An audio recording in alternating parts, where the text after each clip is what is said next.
नमस्कार, जय हिंद, वंदे मातरम। आप सभी का अपने इस यूट्यूब चैनल पर स्वागत है।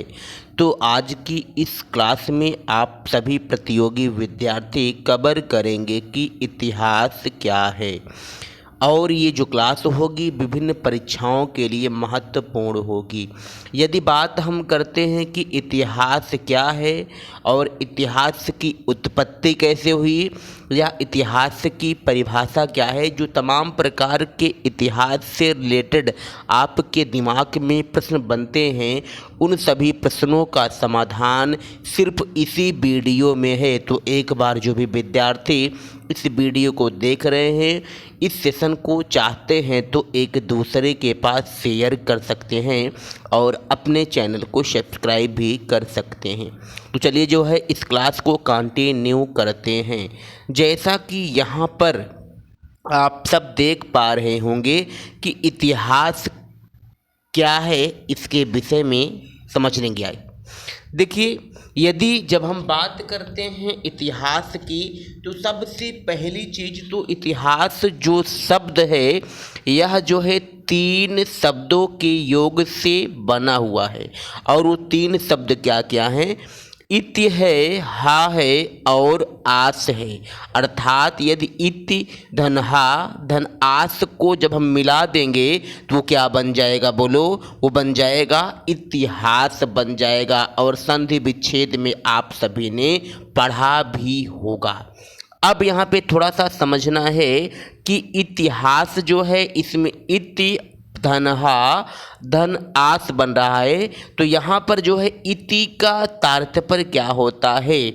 इति का मतलब होता है ऐसा, और हा का मतलब होता है हुआ, और आस का मतलब होता है निश्चित साक्ष्यों से ऐसा ही हुआ। अर्थात यहाँ पर जब हम आपसे पूछते हैं कि इतिहास का अर्थ क्या होता है, तब आप क्या बताएंगे कि इतिहास का अर्थ होता है निश्चित रूप से ऐसा हुआ। इतिहास का अर्थ क्या होता है? निश्चित रूप से ऐसा हुआ। आपने यहाँ पर देखा कि इतिहास जो शब्द है वह 3 शब्दों के योग से मिलकर के बना हुआ है। इति धन हा धन आस। इति मतलब बोलो ऐसा, हा मतलब हुआ, आस मतलब निश्चित साक्ष्यों से।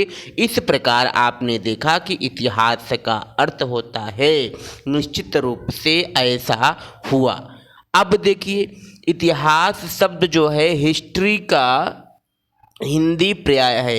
यानी इतिहास को अंग्रेजी में क्या बोलते हैं? हिस्ट्री कहते हैं। तो हिस्ट्री का हिंदी पर्याय क्या हो जाएगा? इतिहास हो जाएगा। और जो हिस्ट्री शब्द है यह किससे बना हुआ है? मूलतः यूनानी भाषा के शब्द हिस्टोरी से बना है। हिस्ट्री शब्द का सबसे पहले प्रयोग किसने किया था? तो यूनानी इतिहासकार थे, हेरोडोटस थे। इन्होंने ही सबसे पहले हिस्ट्री का प्रयोग किया था। अब इन्होंने प्रयोग कब किया था सबसे पहले? तो इन्होंने जो है सबसे पहले प्रयोग जो है अपनी प्रसिद्ध पुस्तक हिस्टोरिका में लगभग 5वीं शताब्दी ईसा पूर्व में किया था। इस तरीके से आपने देखा कि हिस्ट्री शब्द का सबसे पहले प्रयोग किसने किया था? हेरोडोटस ने किया था, अपनी प्रसिद्ध पुस्तक बोलो हिस्टोरिका में किया था। इसीलिए दोस्तों बहुत ही महत्वपूर्ण है, इसीलिए रोम के दार्शनिक थे सिसरो। बहुत ही महत्वपूर्ण है, रोम के दार्शनिक कौन थे? सिसरो थे।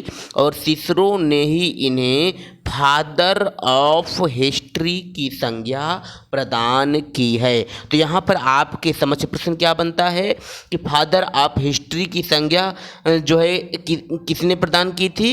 हेरोडोटस को। तो सिसरो ने प्रदान किया था। अब यहाँ पर थोड़ा सा आप लोग पढ़ लेंगे कि इतिहास की परिभाषा क्या है। तो इतिहास की परिभाषा की यदि बात किया जाए तो यहाँ पे आप लोग थोड़ा जान लेंगे, अतीत को जानते हुए, वर्तमान को पहचानते हुए, भविष्य को संवारना ही इतिहास है। और एक परिभाषा और हम आपके समझ ला रहे हैं जैसा कि स्क्रीन में आप लोग देख पा रहे होंगे, अतीत की परंपराओं को वर्तमान में सुरक्षित रखकर अतीव में संप्रेषित करना ही इतिहास कहलाता है। और यदि आपसे बात किया जाए कि इतिहास शब्द का सबसे पहले प्रयोग जो है किस वेद में मिलता है, तो अथर्व वेद में जो है सबसे पहले इतिहास शब्द का प्रयोग मिलता है। और यदि बात किया जाए कि भारतीय जो इतिहास है, इंडियन जो हिस्ट्री है, तो भारतीय इतिहास के जन्मदाता कौन थे, तो महर्षि कृष्ण द्वैपायन वेद व्यास जी जो थे, ये क्या थे, भारतीय इतिहास के जन्मदाता थे। वैसे तो आपने देखा कि इतिहास के पिता कौन हो गए थे, हेरोडोटस थे, लेकिन यदि आपसे पूछा जाएगा कि भारतीय इतिहास के जन्मदाता कौन हैं, तो महर्षि कृष्ण द्वैपायन वेद व्यास जी होंगे। अब हम इसी क्रम में आगे चलते हैं। तो देखिए, सबसे पहले जो है एक उपयोगितावादी इतिहासकार थे जिनका नाम था जेम्स स्टुअर्ट मिल। और जेम्स स्टुअर्ट मिल के पद चिन्हों पर चल करके भारतीय इतिहास को 3 भागों में विभाजित किया गया था। तो आज की इस क्लास में आप सभी ने देखा कि जो इतिहास है, ये इतिहास क्या है और इतिहास की उत्पत्ति कैसे हुई थी और इतिहास के पिता कौन थे और भारतीय इतिहास के जन्मदाता कौन थे और इतिहास के जो पिता हेरोडोटस थे, इनको संज्ञा किसने प्रदान किया था। तमाम प्रकार की जो आपके मन में डाउट बनते थे, उम्मीद करते हैं कि वो सभी डाउट जो हैं आपके क्लियर हो गए होंगे। तो आज की क्लास में सिर्फ इतना ही। जय हिंद, जय भारत, बंदे